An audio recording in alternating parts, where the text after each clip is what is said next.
Babe Minister, siyabonga. Sibonga kakhulu ukuthi namuhla nisikhumbule lithaneni etingotini kunamalanga langaka abokhisimusi. Sikhona ukukhumbuta kodriver bethu, sikhona ukukhumbuta abanikazi betimoto, sikhona ukukhumbuta nemuntu nje phatha lothi ihambele emgwaqweni. Sikhona ukukhumbuta nemuntu longagibeli imoto lohamba emgwaqweni ngentekuphepha emgwaqweni. Minister, siyagabha namhla lokuthi siyibandla letekuphutsa sikhona la sihambisa sive sethembethile Minister.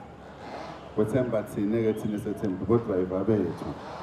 Kube kuyangami Minister, ngabe le mbhobho le ingale bayeva labantu labashayelelayo.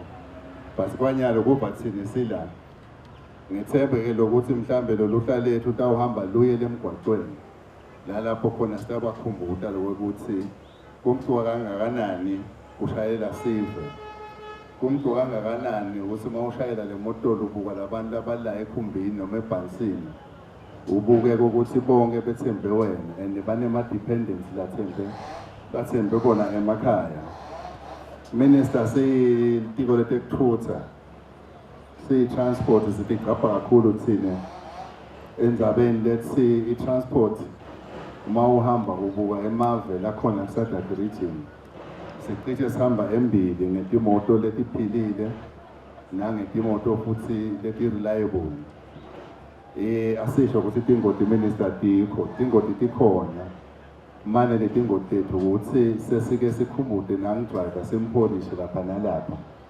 Sifakile iproposal etikweni ukuthi uma singathola mhlambe labo driver bethu sibakhumbuze ngebo-defensive driving, sibapholishe lokuthi uma sebendlulile ekutholeni i-license bendlula bathola i-public permit labashayela ngayo.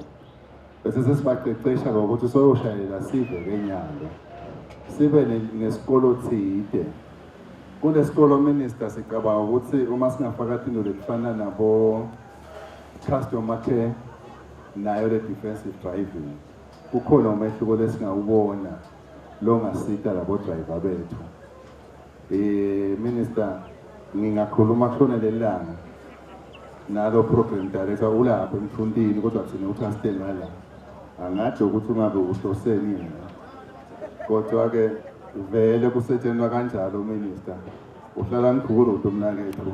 Sibonge Minister, ngiloko baba.